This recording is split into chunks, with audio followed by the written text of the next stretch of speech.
Good evening, one and all, to yet another installment of Requiem for London. And tonight is a very, very dark night indeed. We have a kindred on the run who, despite being a member of a covenant nicknamed Priests, has broken every covenant, both personal and public. As he looks up at the sky, he sees nothing but the darkness that has enveloped not only his surroundings, but also his soul. As he looks around at the approaching winter reflected in his surroundings, he floats almost as if the Jack that used to be and the Jack that was and the Jack that will be is enveloped in this same ball of muted life. And we turn to Jack in his thoughts as he begins to crawl his way out of the river.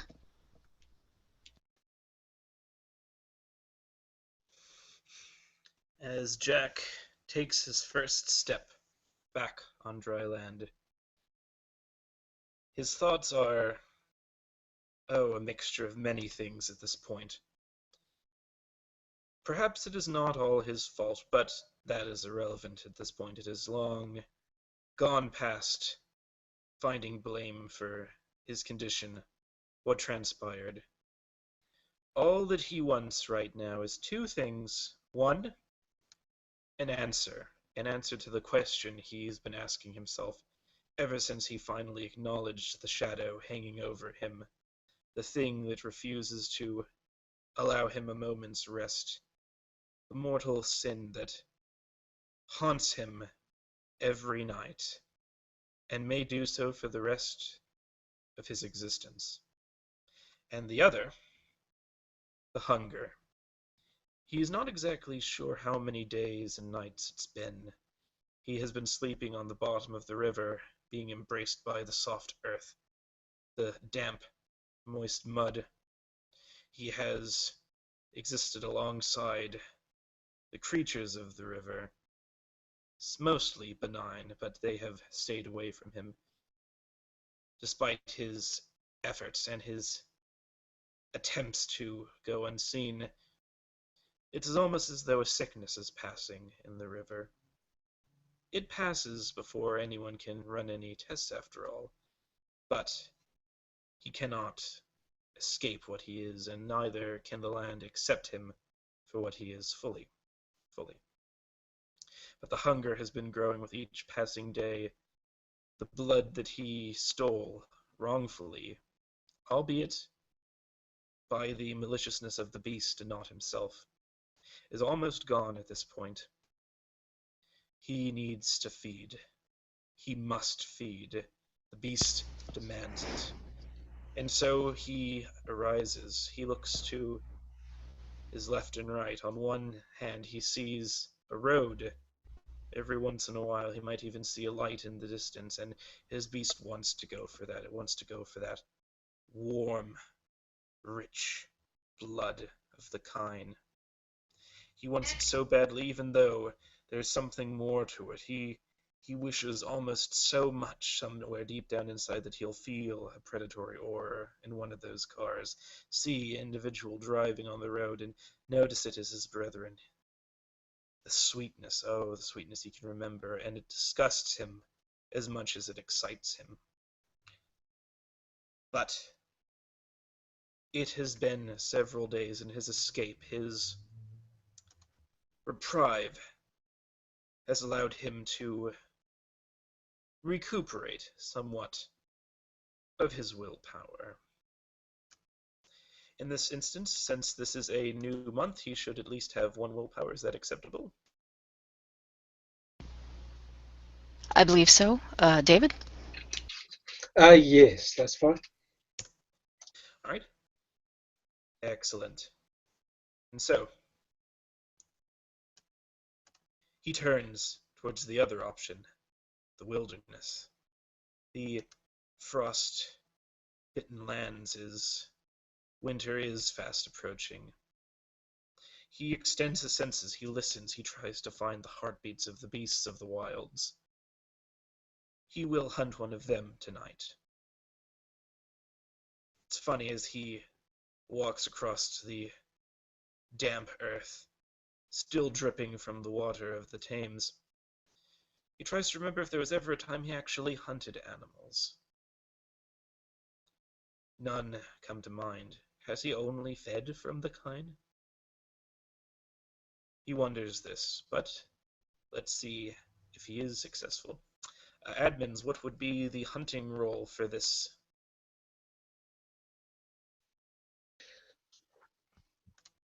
This would be, hold on, it's definitely a wits, and funny enough, there isn't. This would be survival, wits and survival, I believe. That sounds All right. right. In And that case, would sorry, what area are you kind of hunting in, and how are you going to hunt? I have well, to as of ask. right now, it's sort of a it's not fully wooded. It's sort of like fields and woodlands. As he's just sort of looking around. Right now, he's mostly just trying to find prey, and honestly, he doesn't even have any survival, so he's going to be penalized for this. Again, that I, Would is it I would maybe say be like north of London, perhaps? somewhere. Again, there's he there's there's there's lots of, sorry to describe it. Yeah, north of London there's loads of woodlands, or even south of London there's loads of woodlands. And yes, there are animals there, deers there are bunnies there, even cows and cattle in some of the ooh, places. let's see if you can They find a cow. and I would say, yeah, you're penalised minusing the one because you're not trained in survival, but you're not penalised any further because you are a vampire, you are kindred, you have these senses, you can smell uh, animals, you can hear their heartbeats, you can track them down. This is what you're built for. This is what you're designed for. In So that case, it was just a normal roll, but minus the one due to your penalty. unfortunately, that still will be in only single dice. Oh, April, would you mind rolling that for me?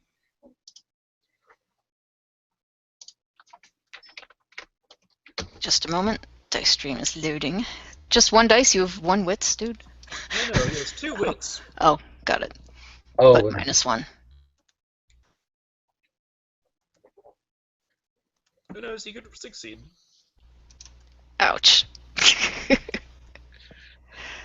And ooh, no, no, no. In fact, he is not able to. Perhaps it is that distraction in the back of his head, his beast urging him. You know where you can find food. Turn back, go back towards the road. The road is where you will find some delicious mortals, maybe even a kindred. And he's like, no, I must find something.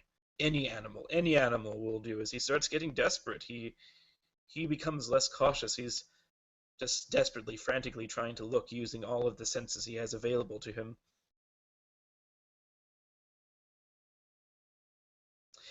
As he does so, he Would he be notices. able to make another hunting roll, or is that it for the night?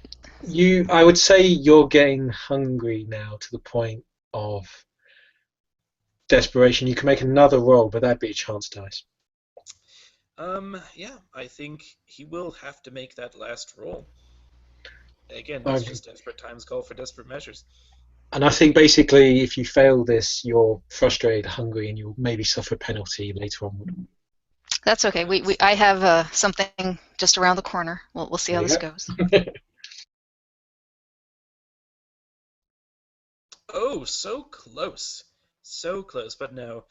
It's it's now more of an internal struggle than anything. Maybe Jack is finally beginning to realize he's out of his element. He has spent his entire lives in cities. The only time he's spent in the countryside is, well, on vacation, and he certainly doesn't spend it out hunting in the woods, much like a beast. So perhaps his own beast whispers into his mind, "You're not built for this. You need the streets in order to hunt. Let me take over. I can find us something. I can find us something good, something delicious." Just whispers of the beast. But he tries to fight it. He does. And it's in that distraction that he stumbles onto something quite unexpected on a night such as this. As Jack is kind of bartering with himself, trying to get a handle on his beast and trying to figure out how he's going to at least survive the night, never mind the next few years. He would see two things. The first thing he would notice is a dark figure just out of sight that seems to be always there. It may be, further disconcerting him. The second thing he hears is almost like something drop, maybe I want to say 25 meters ahead. That's not too far, right? He will snap to attention when he Yep. hears that. He will hear that, and he'll hear almost like an echo of a cussing, like, oh, bugger off. And you'd hear something drop, and I'm assuming he will approach the sound. Oh, ferociously almost. Unintentionally as ferocious almost as he almost runs towards the sound. What he will see is a young woman who's probably anywhere between 16 and 19. She looks like she was, kind of out for the night, but somehow she's, north of London walking on this road. She looks like she's been crying, and as she's muttering to herself, I can't believe they did that to me. I can't believe this. How the hell am I going to get home? As she kind of trudges on, and she's like, I'm out here with fucking cows. I can't believe this. Well, I believe both Jack and his beast would raise an eyebrow at that, as Jack can almost does thank God for seeing this mortal, but then remembers, wait, this is what I was trying to avoid. But he's so hungry, but she's lost. She needs you. No, this is not right. And he actually just has one last moment of himself trying to come to terms, but then he realizes that he practically, like, he's not hiding, he's not being suspicious. Like, at this point she might just bolt, and then, well, at that point the hunger might take over, as he will actually slowly just start to approach the person, this lost individual. For her own good, of course. For her own good. Only for her own good, of course. Of course.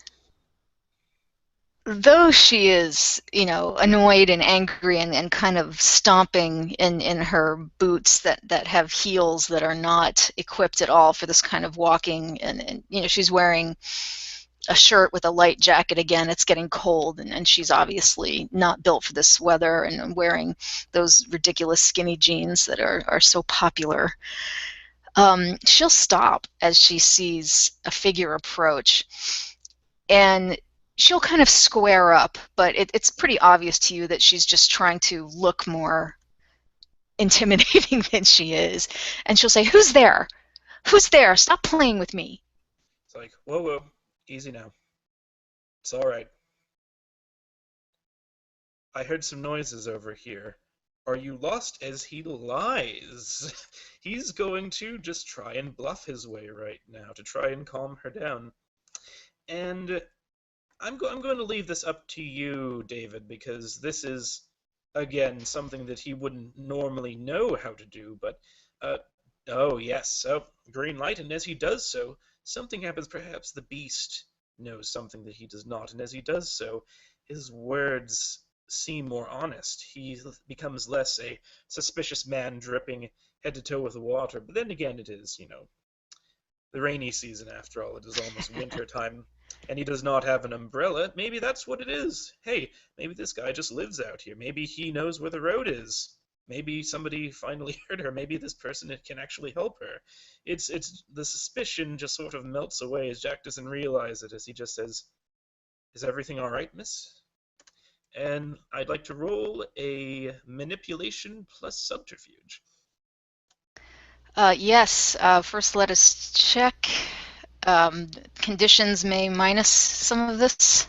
I'm not sure about conditions. Hold on. There is the one, the big one. Ah, yes, that's true. Yes, okay. guilty.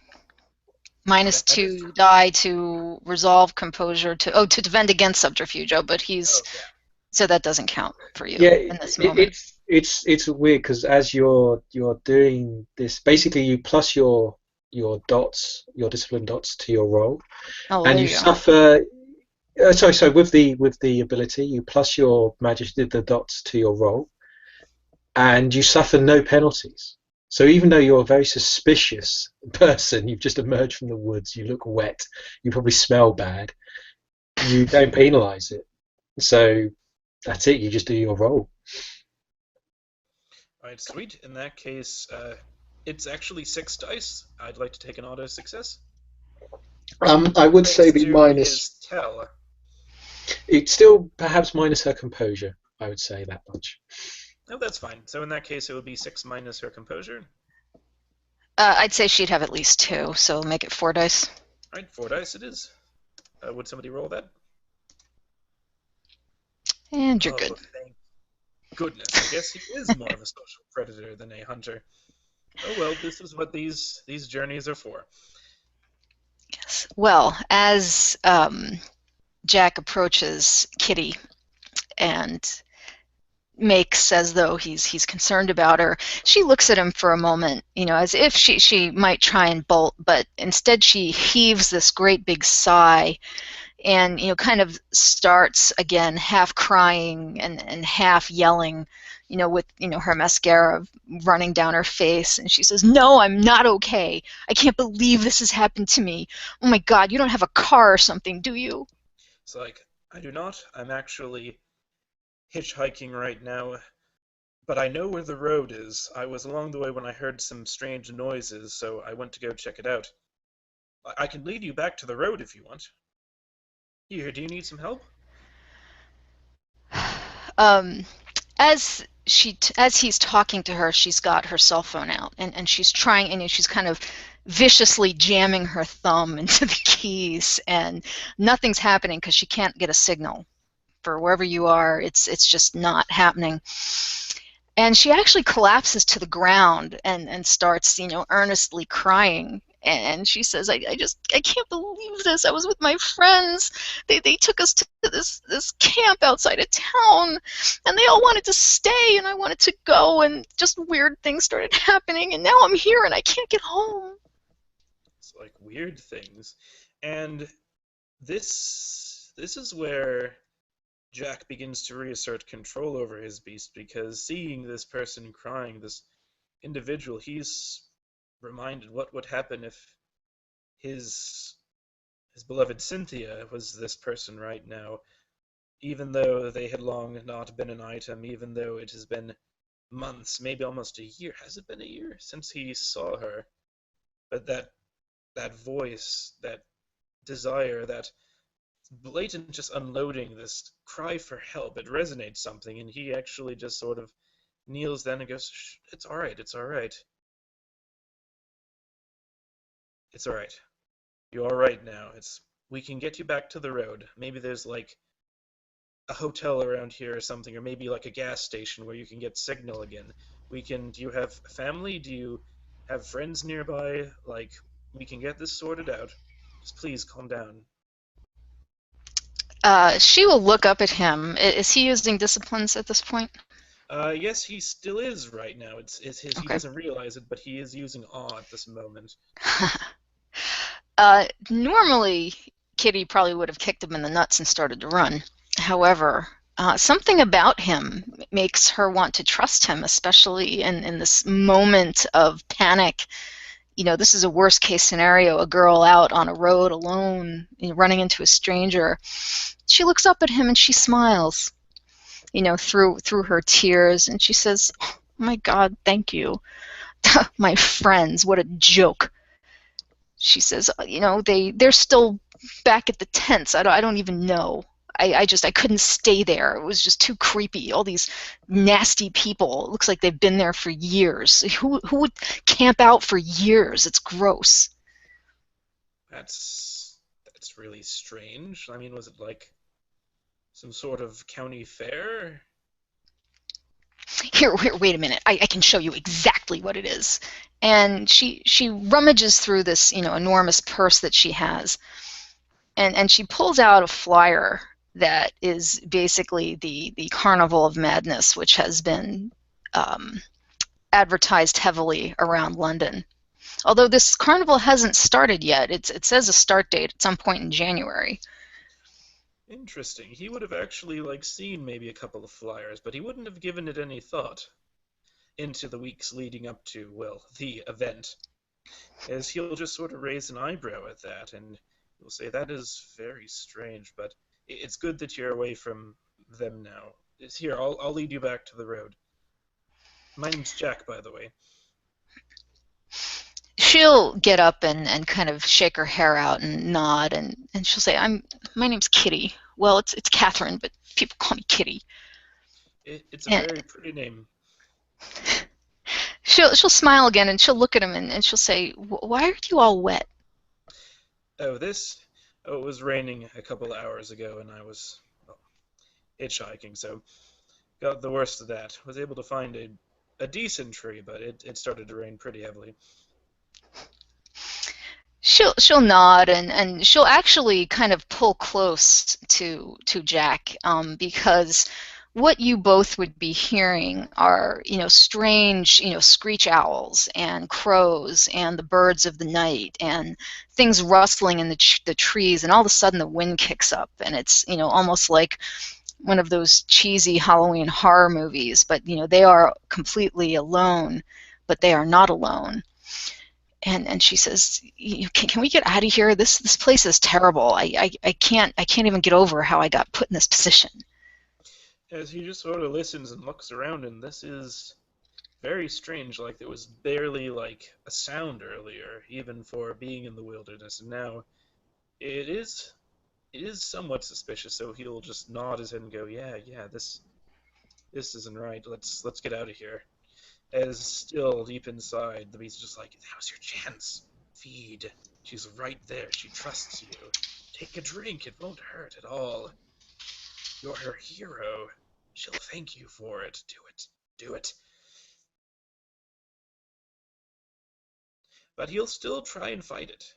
This is a very precarious place for Jack. On one hand, he has a chance to do something good for a change, something really good for a change, and on the other, to just be a monster, to be a kindred, to feed upon those who are in need of help, to be a parasite. And he begins to lead her back the way he came, back towards the road.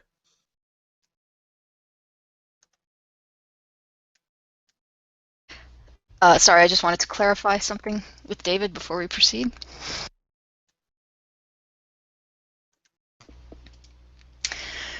Okay, apparently it's a go.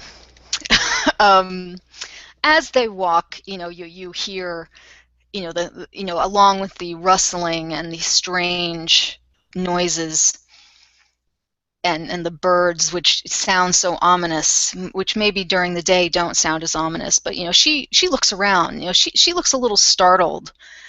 Of course, this is not the ideal situation for her to be in. And as they walk, you kind of hear the clop, clop, clop of her heels, and she says, I just, I want to get out of here. I'm so angry at my friend Colin, I could kill him. She says, you haven't been to this stupid carnival, have you? As he'll just shake his head and go, "No, I was hitchhiking from London. I, I mean, I think I recognize the flyers, but they've been up for at least a couple months now. They weren't supposed to arrive in town until January."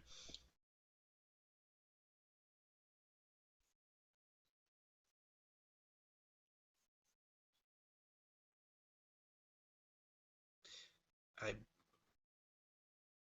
as he again just sort of looks around, trying to see if anyone is following them. Perhaps he has noticed the figure in the distance, but he might have a inkling about who or what that is. And as she kind of rattles on, very much as teenagers do, she talks about, getting a ride to the tents. It's not actually the carnival as it hasn't started yet, and how her friends were being offered these drinks and these strange drugs, which she did not partake of because she did not trust these people. It's strange how she decided to trust Jack, and how she managed to slip away after her friends just seemed to get so deep into using these chemicals. It frightened her. The looks on their faces frightened her. But as she's telling you the story, all of a sudden the thing that is just outside of Jack's sight almost rears up and appears to appear behind him, behind the next tree that they are passing. So what does Jack do? As he will actually just sort of hold his hand up in front of her and go, "Stay back." It's like, no, no, that can't be right, as he sees the figure, who the figure is, and he's horror struck. This can't be possible. This person is no more. Again, he's just deadlocked with this individual, is just waiting for him to make the next move. Like, is he going to attack them? Is he here to finish off Jack just like, well? As you are staring at this figure, and it is staring back at you intensely, light only seems to be shining on its face. This face, these eyes staring deeply, deeply at you. You're concerned. You're panicking. Was it what? It's not possible. And then from behind you, you hear a noise, a loud voice whisper loudly from behind your ear, simply saying the words, "Betrayer." And with this, you instinctively jerk back. You move. You turn, and you accidentally hit this female figure. April. Ah, And for a moment, Kitty looks at you like, what's going on here? But it's, perhaps in a misguided way to put yourself in between you and this figure, Kitty takes a tumble, and she ends up falling on the asphalt, and she starts um, not wailing, but she goes, "Oh my God, I can't believe this!" And she, as Jack is dealing with whatever is there, she starts to take her shoe off. it's like, oh my God, I'm so sorry, but did you see that? Did, what? As he looks around for the figure again, but As Kitty is pulling this boot off, it's kind of the boot that goes over jeans, and she says, "Are you sure you're okay? Because you're acting really weird."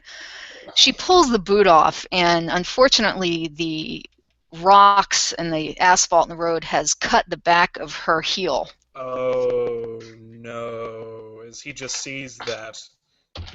And this is where he's going to need to roll. As the even little tiny bits of blood start to bead around her heel, and she says, "And now my boot's all fucked up." uh,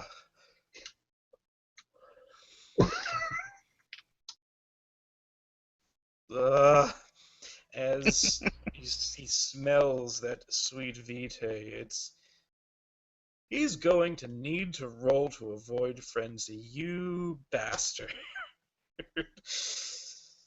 Okay, so, however, oh gosh, he only has one willpower though, I so know. no, he's going to just have to roll just straight up Yep. Let the willpower. dice decide. He just looks at her and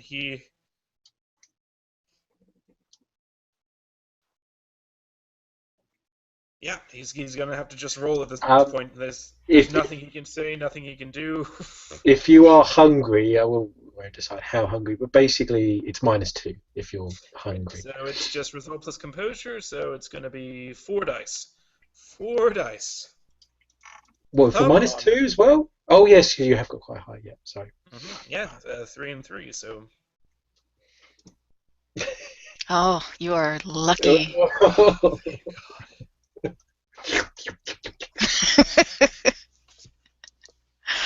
So he gets one success. So he, as he walks down, he walks over her, he looms over her. Like for a split second, she sees like this sort of almost green, bluish, teal, like light shining upon like dark water almost. And then he sort of lurches down. It almost looks like he's about to attack her, but then he actually just sort of grabs her arms almost gently, and then shaking, just tries and lifts her up, just going, "I'm sorry. I'm so sorry." And he'll start crying, and he is not using the blush of health, so she'll just see blood tears begin to pool down his eyes as he just says, "I'm so sorry." Um, is he still using awe, or would something to frighten her break that? Because Um, she's Something frightened to now. frighten her would break that. Okay. I no no no. Unfortunately, it doesn't. Oh my goodness! Majesty is very good. You can literally cry tears of blood. You could have a gun. You could be covered in blood, and the person would not be scared. Um, Only basically if you physically attack the person does Majesty break. Okay, okay, thank goodness. In that case, he's just crying, and he actually falls to his knees, shaking, and just goes, "I'm so sorry." Kitty, for a moment, so they're both kind of on the ground at this Yeah, point. She kind of goes boom, right back on her yeah, butt. yeah, yeah. I'm assuming they're on the road at this point, so And, thank goodness the car hasn't come. right, her boot is, on the side of her, and she looks at Jack crying, and it almost looks like he's crying dark tears. What could be wrong with him? But she stays. She doesn't run off, which would probably be the prudent thing to do. And she says, it's okay. I don't think you meant it. I mean, we're okay out here, aren't we? As he just shaking, just, "I don't know, I don't know, I don't know so many things. This is all new. I'm so sorry I brought you into this. We need to get you to a car anywhere, just away from me, away from this forest, away from him, away from that carnival, away from everything. Somewhere bright, somewhere with light, somewhere underneath the sun, so somewhere away from me and this and everything." Kitty just kind of mechanically nods as she listens to Jack, and she says, "Okay, well, maybe we can flag a car down. Maybe we should keep walking." As again he's still shaking, and he just goes, "It's not that simple. I have to leave you. You need to be away from me. I'm a danger to you. I, I'm going to hurt you, but I don't want to. It's just what I am now. I, Okay, David, would him saying he's gonna hurt her matter while she's still under? If he tells her to like go and leave, she's persuaded to do this. But that sense of danger, that sense of this person is going to kill me, is just not there. Okay. It's weird. You're like hypnotized. It's as if you're staring at a vicious dog that is upset. You feel like you want to help it. It's a bizarre feeling. It's a very bizarre feeling. Um, and bizarre it is. So she And actually, will. sorry, I would say it would be for her to leave his presence while Majesty is in effect would be difficult because she's drawn to him. So she'll get up and she'll kind of look at him with a very strange look on her face, as if she's being pulled in two directions, and she'll kind of lightly pat his wet shoulder, and she'll say, it'll be okay. I guess I could keep walking." But she doesn't move. She stays there, and her boot is still off, and even though it's not a large cut, there's a drop or two that's landed on the asphalt between Jack and Kitty. And she says, I really, I got to do something about my foot. It's killing me. as he just looks at her, and he looks at that, and then looks at her, and then looks at that, and I think this is going to be a very either really good or really bad thing. Is he just sort of breaks down right now. He just says, I can help. I can help with that. I'm I'm not like you. I'm not like you. And he'll just sort of reach down and he'll basically just lick the wound. And as he does so, like the power, the natural like effect occurs, and it just heals over the wound. And as he Kitty gets is up astonished. off of that, I would make this probably be another role because I think there's a lot of weird stuff going on. So I think again, Ben, this would be your the way you approach it. I think another presence role just to represent the drama of all right, this, this time presence. Well, thank goodness, because he has three, and this time it's persuasion, so that would be 4 dice. and then plus your discipline No, dot as five, well. 5 dice. Ooh, can I trade it in for an auto success? I'm going to say because you succeeded last time, her composure but -1. So I think it's -1 dice. All right, so 4 dice. Come on. Mm. Oh, ho, 2 more rolls. The tens explode. Who needs to hunt when you got Majesty? I know. um, she listens to him kind of say that, I'm not like you, and she is kind of enwrapped as he says these things, and here she is, vulnerable, injured, abandoned by her friends, and she almost sees him as a savior, almost the savior that came out of the woods, and she says to him, well, can I help you? How can I help you? Ooh, okay. Okay, god damn it. As I think at that point, like the fact that she hasn't run is going to again just sort of have a red flag. But at that point, the beast is just going to just sort of take over, and so he's going to just use the seductive beast instantly, and he will just go for it right then and there. Like not fast. It's the slow kind of kiss. Okay, um, go for it. Oh god damn it. Okay, and so yeah, as he just She's not in brings a her. position to protect herself, and if she would try and Yeah, run, she wouldn't get very it's far. She's only wearing one boot. it's that level of a majesty. Also, something deep down, like those words trigger something, a wound that's deep down inside of him, something that he realizes there on an instinctual level. His beast certainly realizes there, but that invitation, that desire to give blood willingly, it just completely overrides any of the moral qualms he had before. And he just brings her in close, tilts her neck backwards, and then just performs the kiss right then and there. Almost looks like he's just kissing her neck. And Kitty just stares up at the sky as she's not really sure what's happening, but she knows she needed to help. Damn. Right, that means she gets the, oh gosh, I forget which condition it is, but basically he's able to just feed normally because this actually is in accordance with his bane. So he's able to just feed. Yeah, you Just feed say, a normal. Oh, I didn't even think about that. No, yeah, I it's was thinking that he had a bane. If she didn't offer, he couldn't drink. So basically, you average blood pool 7, and every blood pool taken causes lethal damage 1. If you right. get to her So last 3 health boxes, she needs medical help. oh no, he's just going to take 3 blood because again, he was able to or bring enough control over himself so that way he's just feeding to make sure that he he's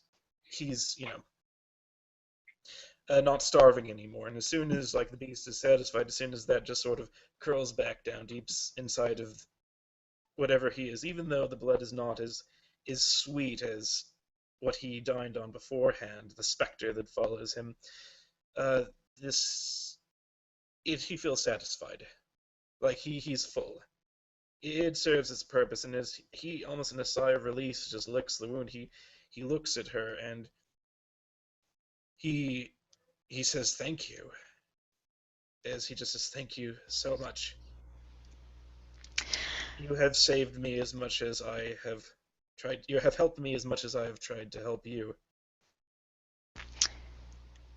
Um, Kitty, is obviously, maybe a little bit worse for wear after helping poor Mr. Jack. But she kind of looks at him and smiles and says, "It's okay. You're welcome." But she kind of slumps forward as she says that. How much did he take from her? 3 points of vitae. 3 points. Okay, so she's probably a little bit woozy. As again, And he'll and she, actually try and help hold her up, and he will say, "I promise I will get you back home. I swear it." as he kind of grabs her and holds her up, she's kind of trying to very clumsily pull her boots on over her bruised and battered heel, and she says, I live in Chelsea. And that's where we're going. As he looks at her, and they move to the side of the road. As he looks at her again, and he says, "In order to fulfill this oath, I need to tell you something." She doesn't say anything. She just kind of turns her head. She's obviously looking a little weary at this point, and she may be close to passing out. But go ahead. As he just confesses right then and there, he still feels disgusted that he wasn't able to get away with not feeding on her. This is some way that he's justifying it to himself. And in a way, it is his own way of just sort of questioning the first tradition. As he just says, I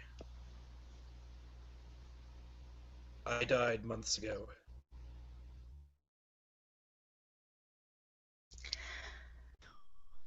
She'll inhale and she'll look at him and she'll say, "Did it hurt?" Incredibly. It was not fun. But I got better. As he actually finds himself laughing is that the fact that she didn't like scream and run off. He's never ever told a kind what he was before. Even his ex-girlfriend, even his friends at the pub, just opening up for the first times, and he says that I committed a crime amongst my kind. As they kind of are they walking at this point, or is he just Yeah, holding I'm, her? I'm assuming like he's basically holding her up, like got an arm, like holding her up so that way she's like supporting, so that way she doesn't put any weight on that foot, even though like the wound is healed. As they are kind of shuffling, towards whatever is waiting for them, and she says, "Well, my brother breaks into shit all the time. Did anybody see it?" It's like I wish it were that simple, but no. I came out here to find if I could accept what I've become, and I'm sorry that I had to use you like that. I didn't want to. I didn't ask for this. As Jack says that, she looks confused and she looks down at her jeans and she says, "Oh God, we didn't have sex, did we?" No. Oh God, no, no. That's no. No blood. It's the blood that keeps me existing. And as he says this, she kind of goes, "Oh, I get it. I get it. That's cool. I know a lot of people like that." No, no, you don't. I'm serious. This is incredibly dangerous. I could have killed you back there if I wasn't able to retain control.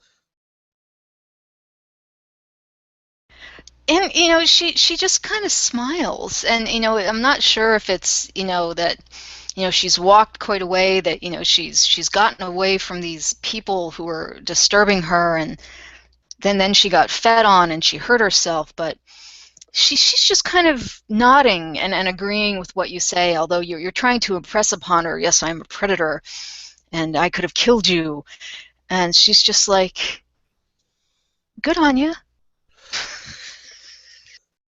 as he begins to slowly realize that she's not believing him. It's like he's trying to just connect with anyone to share in his plight, any human, and she's not believing him. And so in exasperation he just sighs and goes, You'll find out soon enough. But for now we gotta get you out of here. The weather's only going to get worse. As again he'll just sort of stick his thumb up and they'll try hitchhiking, and I think that might be a good place to end the scene. Actually, Kitty has one more comment.